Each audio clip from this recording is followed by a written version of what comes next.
Porrig, everybody wanna move like us. Everybody wanna move like us. The Mamas and Robin Bengtsson have advanced from semi-final 1 of Melodifestivalen 2020 in Linkoping. Shall we talk about it? Let's do this.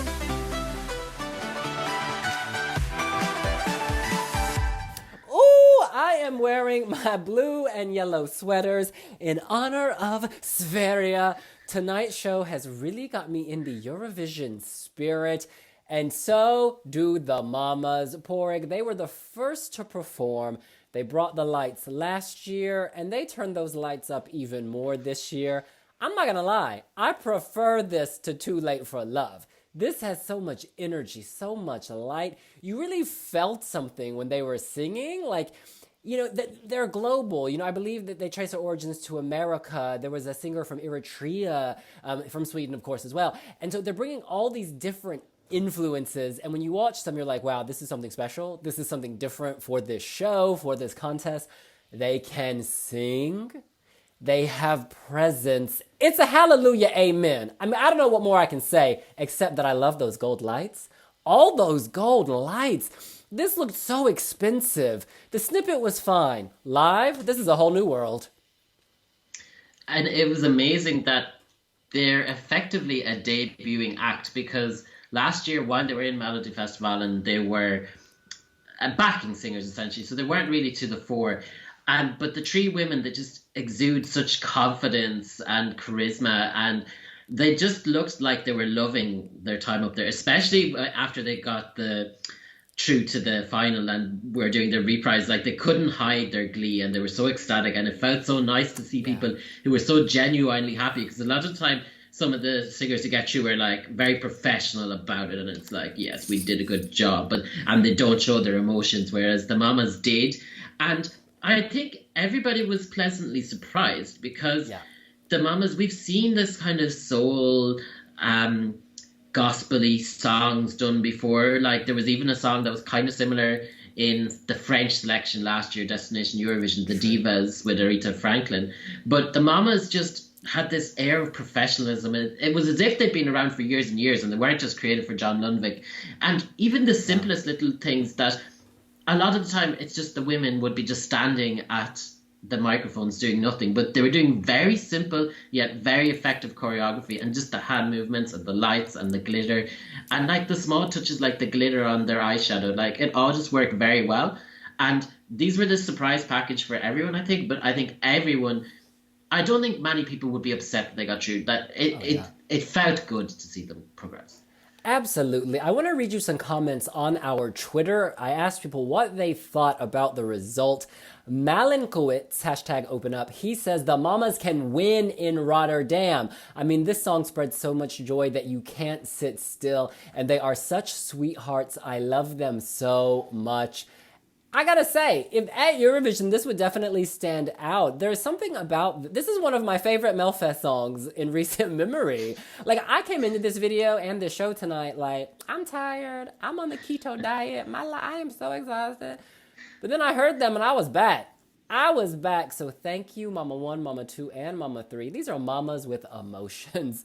But look, we need to move on to the other qualifier, direct till final. He was in fact called out first. He is Robin Bengtsson's. Porrig, what do you think? This song was very good, but my expectations were unusually high, because the media reviews that came out of Sweden beforehand, there were people saying this could win, this was better than all his other songs. And so I was a touch disappointed when I saw it, because I was expecting something mind-blowing. It is on par with his previous entries. It's very different to Can't Go On. It reminds me more of his debut entry from 2016, I think it was, the Constellation Prize. And it's different again, it's not country like that, but it's more focused on him and his vocals. There's not all the slick pop boy band look with all the backing dancers. It's done on him, and the staging is really nicely done. Like, I really like the background and the lights, and they have the figures on the LED, but it's different enough that people can't be saying he's copying Mons Amerlo. The look, even he had these really fabulous glittery shoes. And he was vocally on point throughout, and the song was definitely a song that grew, because when I first heard it, I was like, that's nice, it was okay. Then when it was in the recap, I was like, oh, I actually like this. And then by the reprise, I really liked it, and it has the moment in it. And I'm actually glad that he's come back with a decent song, because I was worried that he could be more like previous winners like Martin Stenmark or something, and come back with kind of a more kind of like, do you know, sometimes these Melodifestivalen winners, Charlotte Perrelli did as well, they want to come back with something credible, and it's kind of like more about me and finding themselves, and they're not in it to win it. But I actually think Robin Bengtsson is in it to win it, which is a very good thing to see. Oh, wow. Yeah. So I had really high expectations. I liked the snippet a lot. To me, the song was slightly... It wasn't as good as the snippet. I didn't find it as dynamic or interesting, but I did really like it. And I feel like he deserves this. I thought that it just felt... We'll talk about Felix Sandman later, but it felt like this was more pure and more honest and more just like, this is a song, let me show it. It wasn't relying on anything else other than his voice, his presence. Because as you say, the staging was simple. It was very tasteful. And I think, yeah, people like that, you know. I think the times of expensive labels are behind us. People want something more, you know, authentic, real, and long-lasting. And this just felt very sincere. And he's also just a really nice person who's performed at the Wee Wee Jam multiple times. Shout out to you, Robin Bengtsson. And yeah, well done to him. We move on to Andra Chansen, and we've got to talk about Felix Sandman. He was the bookies' favorite to win it all when the acts first came out. He was riding a major wave of hype. He won the audience poll, I believe, the Melodifestivalen Klubben audience poll after the jury final, or not the jury show, the family show. Yeah, and here he is sent to the relegation round. For me, I think the vocals were maybe a little bit off at times. I think there was a lot going on visually.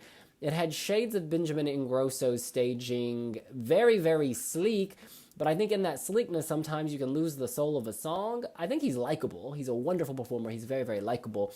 But there was just a lot going on. I was like, all these camera crops, and like, the song itself is quite simple. Boys with Emotions. And I like it, but it's like, I don't know if I would necessarily download it. I preferred his previous Melfest entry, to be perfectly honest. But yeah, he didn't deserve to go home, but I don't think he did deserve to go straight to the final. So this is actually proof that, you know, the voting system can really work. It was kind of appropriate in this year that's celebrating all the past glories of Melodifestivalen that Felix Sandman gave us the greatest hits of Melodifestivalen staging, because he had Benjamin Ingrosso's background, he had Victoria's projections, and like he had another, like, there was other elements that I felt like I'd seen before. And I wonder, did it suit the song? Because the song was kind of like Boys with Emotions, and it's more kind of an introspective song that I don't think it requires all the glitter and sparkle and neon lights and everything that he had. There was kind of too much thrown at it for what the song was, because I think the song, it has a very, like, it's a message that's important, and you don't hear it often, because you often hear female singers saying, oh, it's okay to cry and let your feelings out and stuff, but it's very rare to hear a man sing that. So I think the message is important, and I think it's important that it gets out there. I don't think Andra Chansen is necessarily the end of him, because he went to Andra Chansen last time and he ended up coming second, and he ended up being the biggest commercial hit in the charts. But like you said, I don't think this song has the same power stylistically or sonically as his previous effort. It's good, and I can see it doing well in Spotify, that it is very modern. But for a song that's all about emotions and finding your emotions, it's lacking a little bit of soul. And like, even I know so many of these Swedish songs are kind of nearly designed by committee, but it was very telling but for him, because in his video it was like they were talking to this man in this location, and this man in this location, and this man in this location, and this man, and it was all very manufactured, and I think they didn't quite click right. Yeah, Lampshade, this is diaspora_lost on Twitter, says, Felix had the most money thrown at the performance, but it's a weak song with weak vocals, and no amount of money can hide that. Very direct. Perhaps, you know, that I can see why people would say that. I actually love Felix Sandman's quirkiness, the look, the attitude, the swagger. I just, something about this isn't meshing with Boys with Emotions. And I think it's to your point about throwing a lot at the stage. I think you should follow Coco Chanel's advice. You know, before you go out to the party, take off one item. And I'm ready to go. Let's go to the party. If he ditched a few of the staging things, maybe got rid of one or two of the dancers, and I don't know if it's the kind of cool trying to fit in with the current Spotify trends of kind of being mumbly, but he was hard to hear at times. So that mightn't click with the Spotify, or not the Spotify, the Melodifestivalen and TV viewers, because it is a very broad audience at the end of the day. Absolutely. We're going to move on to Malou Prytz. She was a teeny bop queen last year, went direct till finale. This year she's back with a much more mature song, mature sound, more mature visuals. Sia-esque, no doubt. Dancing with a dancer, her alter ego, learning to stand up to people who talk about her, putting the voices behind you, perseverance, all of that. Dark pop. I preferred this effort to her effort last year, but weirdly, she went straight to the final last year. Now she's an Andra Chansen. I think a lot of people have made the Sia connections. A lot of people say that's the dancer Maddie Ziegler, is it? So maybe that was kind of a mystery element here. As we know, Sweden loves to send men to Eurovision. They absolutely love it. It seems like the ladies just can't catch a break these days. But yeah, I actually really liked this. And according to my personal taste, I would have put through the Mamas and actually Malou. I know, call me crazy. But according to the acts I enjoyed the most, that's what would have happened. But no, I think Andra Chansen is fair. And I think hopefully she has a shot to keep going, because I think this song is very commercial, very like Spotify friendly, something you would download.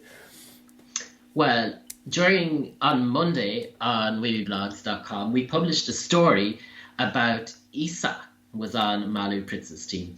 And I'm seeing a lot of similarities in Malou's progression and Isa's progression, because both of them started Melodifestivalen with like a teeny bopper song and unexpectedly got to the final. Then both of them came back the next year with a very darker song with dark staging, and then everybody was shocked when they got to Andra Chansen.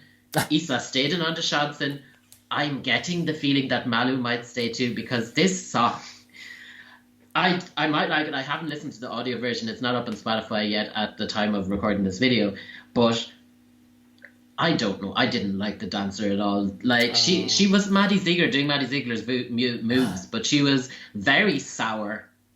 That face on her, like, she looked scary, kind of, and the maroon dress, and the very dark staging, and there was a disconnect that, like, it does sound like a lot of songs that we've heard before. And I think there's a lot of people this national final season trying to go down the Billie Eilish vibes. She's not in the Billie Eilish vibes vocally and the style of the song, but she is very dark. But I don't think she's getting the same lightness of touch. That it just felt kind of heavy and overpowering. And I think, like Felix, she could do with cutting a few things. I think she should send that dancer packing and not bring her... Don't buy her tickets to Andra Chansen. Leave her at home. I really liked the Hogwarts House of Horrors. It was dark and edgy, but it wasn't Halloween. So props to Sacha Jean-Baptiste and the stage design team. Now look, we have 3 more acts. I don't think it's a shock that these 3 acts did not make it to Andra Chansen. Sonja Alden, we've said it before in our preview video, she comes with this song every few years. She sounded great. I'm sure the Swedish lyrics were beautiful, but it clearly just wasn't enough. No, the staging was very nice. The lights were very effective. Her dress was very effective. She sang nicely. But yeah, there's nothing there to connect, especially with a Eurovision audience, when you consider it's going to be international. And yes, if you're singing in your national language, you need to have something that resonates with people. And it's kind of a je ne sais quoi, because, for example, Salvador Sobral had it, and people can't exactly put their finger on it, but I know that Sonja definitely didn't have it with this song. It was nice and pleasant, but it was very flat, and it didn't move me. It didn't go anywhere. It probably did deserve to come 5th, but that's kind of the end of the road. And it's nice that sometimes these returning queens can come back and they get kind of nearly put out in 7th place, and it's nearly an embarrassment. So at least she did get to have her dignity intact to a certain extent. But yeah, she got as much as she deserved. Ouch. I don't know if that's nice or not nice. I'm thinking it in a nice way. We move on to Suzy P. I gotta say, I had very low expectations for this, and it was more likable than I thought it would be. I actually thought it looked really good. I think the staging helped it quite a bit. Ultimately, this song, it's just not on the same level as the other songs in this act. I think she's a good performer. I think she'll grow in confidence. I think she's got a future at the contest. This mix just wasn't her time. I like the silver jacket. So shout out to SJB and the clothiers.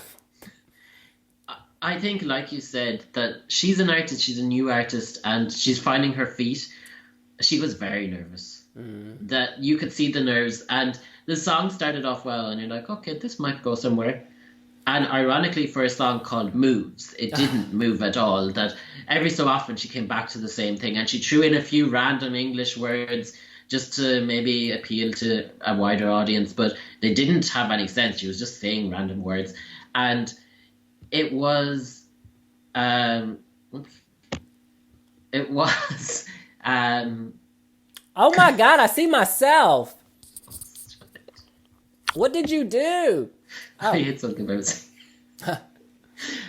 It was, yeah, so her nerves, and the song itself wasn't that strong. It didn't move anywhere. It just stayed in the same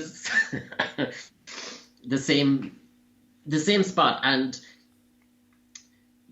I think, yeah, it's not even some of those songs. Sometimes a song can not qualify, and you can not kind of feel that it did deserve to do better, like Margaret's Tempo last year. But this was never going to the final. It was never going to Andra Chansen. Yeah, I hope Suzy P can dust herself off and say Inga no problem, which takes us to OVO, I don't know how to say it. This also looked better than I anticipated. I liked the red and blue kind of frames that they were in and moved out of. It looked very expensive, actually. The song does nothing for me, but they were very likable, at least. Like, they seemed to enjoy their time on stage. Not going to sit here and slag them off. The song is not my cup of tea. I think they would need a song. Victor and Samir did a kind of mediocre song well. I think this song just wasn't done as well as that. And this group would do really well with the song with a bit more personality, I think. Also, the fanny pack didn't do much for me. The fanny pack there in the chest. Yeah. I don't know what the story was. They pulled out a photo of it during, in the interval when the host was having a chat with them. But it seemed very strange, because I at first thought, was it like holding some vital medical equipment or something for him? But no, it was just there. It was a distraction. It didn't add anything. A dialysis kit? What was he going to do? I mean, honestly, an EpiPen? The song itself, it was nice, but it wasn't going any further either. And I'm not disappointed that I won't be hearing it again. Yeah, all I got to say is amen for the mamas, because they really just set me on fire with Melodifestivalen this year. You never know who's going to set you alight. I was worried that it would just be more of the same. And in some ways it is similar to their song last year, but it's so different and it looks so different. And because John is not in the picture and it's just them, the word mamas suddenly takes on a new meaning. I think, honestly, I'm not even taking the piss here. I think the fact that they're called the mamas will help them with Swedes. Because they're very family oriented. Do you know what I mean? It's something young people, old people, anyone can identify with their mama. Do you know what I mean? Even if your mama's crazy, you still have, it's one of those concepts. Yeah, it hits you. Oh! It was kind of, in a way, a bad thing that they were the opening act, because they set the bar so high. And I think that probably damaged Felix Sandman, because again, everybody got to him. They were quite tired of all the songs in between. And it would nearly, if the running order had been reversed, I think people would have a higher opinion of this semi-final, because it would have ended in a high, whereas it nearly kind of ended like in a bit of a damp squib. Yeah, I love when that happens, though, because it upended expectations. Well done to them. In any case, that's what we think. What do you think? Did the best acts go through direct till finale? Are those in Andra Chansen deserving of a second chance? Let us know here on wiwibloggs. And make sure to like, subscribe, leave a comment, and stay tuned for more videos. We will see you later. Bye! Bye. Tack, tack, tack!